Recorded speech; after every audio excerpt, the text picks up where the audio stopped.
So this month, as you might have noticed, I've been hugely focused on the PSP, and I would say over the past month or so, I've really just spent a ton of time with it, whether that was emulating old games, taking stock of my collection, or just generally playing a ton of games that the PSP had to offer.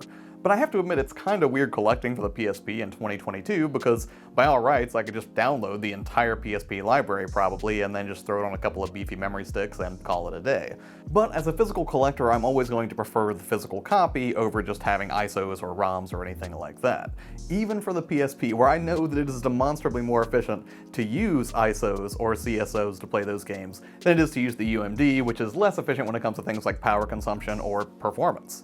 Sure, UMDs are noisy and bulky and they drain your battery life quicker, but truth be told, I still prefer having a physical copy as a backup and having all of the case art and physical goodies that go along with those. So given my affinity for the PSP and in turn collecting for it, what I wanted to do today was just talk a little bit about what it's been like to sort of try to reform my old collection, since I lost a lot of that just sort of to the sands of time. So I'm going to go over some of the games that I'm seeking out that were originally part of my collection, some of the things that I'm just curious about or things that I learned about when I was looking at games for the PSP library, and then finally a little bit of hardware and accessory stuff that I'll be looking for as well. So starting off, the state of my PSP collection was pretty meager, but I still think had some respectable entries in it. I had about 17 games and one UMD movie, and I think there were some pretty good titles in there, including things like Final Fantasy 1 and 2, Daxter, and then also some personal favorites that I enjoyed whenever I first started playing the system when it came out way back in like 2005, I think, which would have included games like Crisis Core Final Fantasy VII, Luminous, or Castlevania The Dracula X Chronicles, or Silent Hill Origins. And a lot of these games are totally worth returning to today, but I couldn't help noticing that there were definitely some glaring omissions from my PlayStation Portable library. Again, games that over time I'd probably traded in or sold or maybe just lost that were no longer in there. So one of the first things I did was start trying to fill those gaps in my collection and figure out what games that I used to really enjoy, but sadly I did not have around anymore if I actually wanted to pop in a UMD and enjoy them. Now, admittedly, some of these games definitely had a nostalgic element to them, but for the most part I actually just wanted them because they are legitimately fun to play. And much to my delight, a lot of these games that I really wanted to check out again were actually pretty cheap in the modern age after I did a little bit of cursory research at places like Price Charting and eBay. For instance, games like Tony Hawk's Underground 2 or Loco Roco 2 were actually fairly affordable. In a lot of cases you could find them for under $20, or in some cases as cheap as $5 or $10. So it was actually pretty encouraging to find, as I was kind of ramping up efforts to rebuild my long-lost collection, that a lot of these were not going to cost me like a huge chunk of dough or anything. Well, mostly. It's true that a lot of my favorites that I wanted to recollect were kind of low-hanging fruit. They did not demand crazy premium pricing, but then there were other games that had definitely gone up at least a little bit. For example, Metal Gear Acid 2 seems to be selling for anywhere from like $50 to $75, which is a bit more than what I'd gotten used to in terms of a lot of the pre-owned PSP games that I'd seen in local shops. And then similarly, Persona 3, which again, I am still kicking myself for ever having gotten rid of it, is now going for about $250, which is just crushing, and I would love to add it to my collection, but hopefully at a better price than that. So I went ahead and added them to the list of games that I would like to find again, reasoning that maybe I'll run across them in some place like a garage sale or a flea market, or maybe I could just find them loose someplace like eBay and gradually maybe cobble together a complete in-box copy of one of those pricier games. But yeah, even though some of those higher priced games would definitely be nice to have and I'm still going to try to get them one day, they're not my top priority. Instead, I'm going to go after the low-hanging, more moderately priced fruit in the vein of, say, God of War Ghost of Sparta. So having reestablished my number one priority being the games that I just knew were great that I wanted to add to my collection that I'd already played before, then I started looking into stuff that I was not so familiar with, either because I outright passed on it initially whenever I saw it in stores, or games that I just never managed to pick up but I'd always heard people speak fondly of.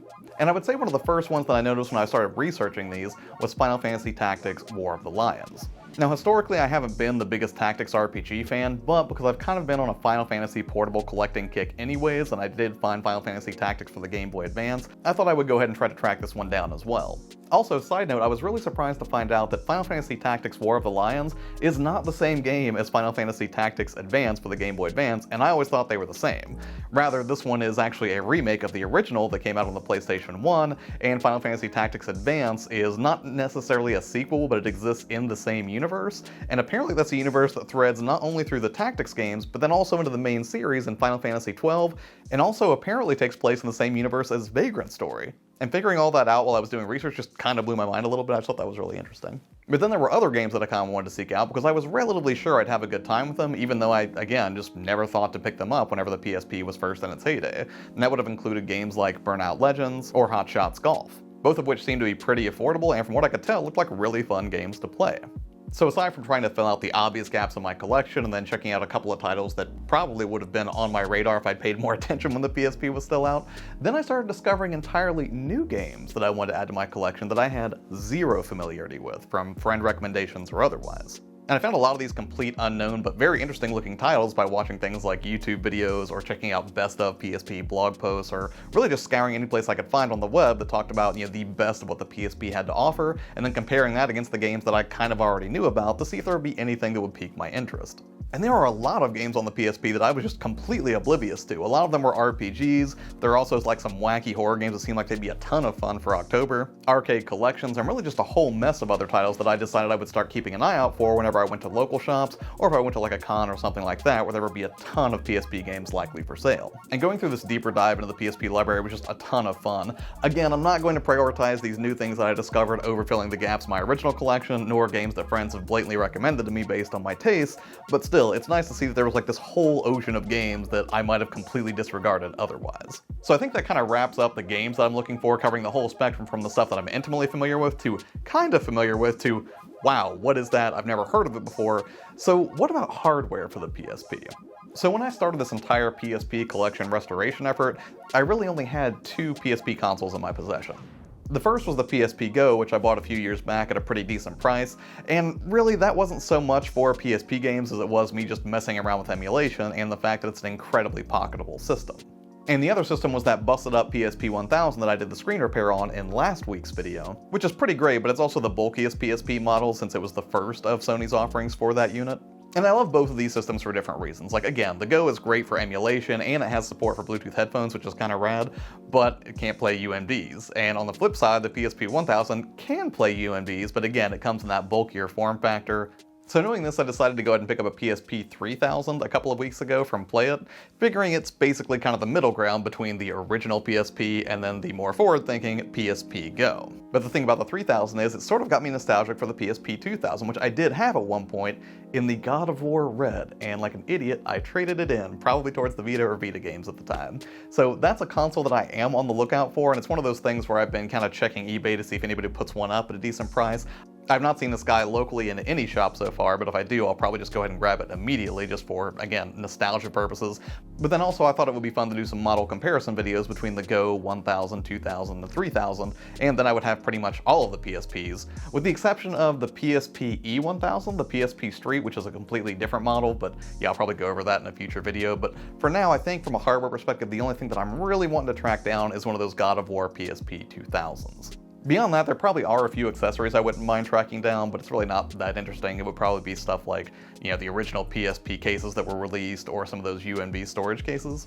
But yeah, to kind of recap this whole thing, my approach to collecting for the PSP in 2022 is to hopefully restore my original collection and some of the gaps that are there, then explore some of the games that were recommended to me but I passed on at the time, and then finally dive into some completely new titles that I just, again, had never heard of at all. And then, if I can, eventually track down one of those PSP 2000s, ideally the God of War version, but ultimately, it's not the biggest, it's not the end of the world if I don't find the God of War one. I just want to do that model comparison video and really see what each one of them feels like whenever I compare them side by side. But yeah, that's kind of what my PSP adventure has been like recently.